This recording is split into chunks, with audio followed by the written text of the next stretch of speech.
As you begin facilitating process mapping in groups, new issues emerge. This video answers some of the most common questions that arise when you begin the planning process.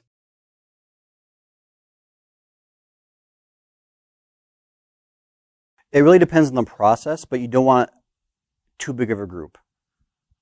I would say that normally 4 to 5 people is optimal, and it depends on what you're processing out and what level you want to go. If you know that you want to stay at the 15, 20,000 foot level and it's actually a very comprehensive process, perhaps what you do is you have 4 or 5 SMEs, do the big overview process map, and the process map ends up having a ton of sub-processes, fine, but then you come back around and you have different SME groups, around 4 or 5 actually dive into the sub-processes because that's what they do on a daily basis. So it really depends, but you need to find the sweet spot, because if you have too many, then it'll take too long and it can make everything confusing. If you don't have enough, you may not get enough input.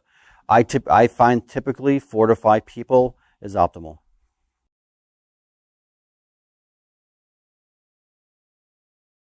Yeah, typically you want to make sure you have enough time allotted to do this.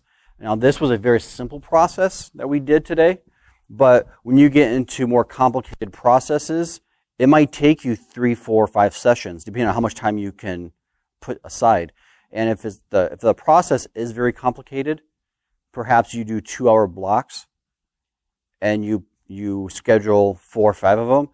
Always go for the over, because you can always cancel a meeting, and sometimes it's very hard to make a new one.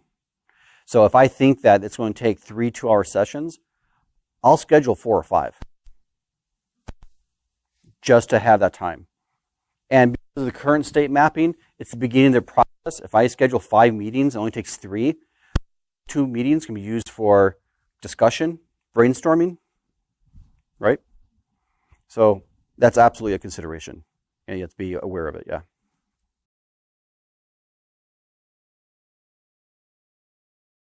It has to be a quiet and secure area where there are no interruptions and you can concentrate nonstop.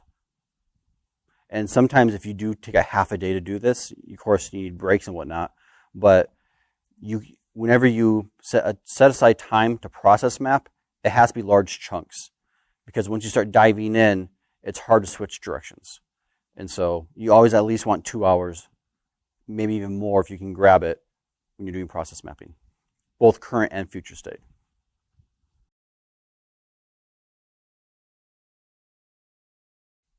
The first thing you have to do is you need to identify who is doing the same processes, and that starts from leadership. You need managers to be able to speak with one another saying, we're doing this, who else is doing this? Because once you identify everyone that's doing it, that's when you can start taking people from the different areas that are doing it and have them process map together.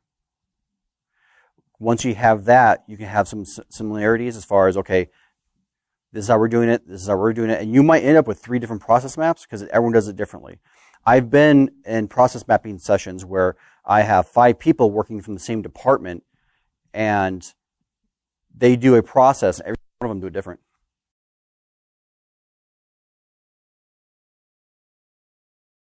If you are talking with people and everyone does it a little bit differently, make sure the current state includes everything everyone does. So let's say these steps you don't even do, but someone else does them, include them. Include everything that everyone does. It has to be representative. And even if you're a person who perhaps doesn't do some of this because you found an automated way to do it, or perhaps the system doesn't make you do this anymore because you really don't have to, and even they still do it because that's how they always done it, that's fine. So make sure that the current state is representative, because you will start working on a process map with different people, and because of all the different ways it can be done, it's absolutely a consideration. Good. Yes, that's a very good point.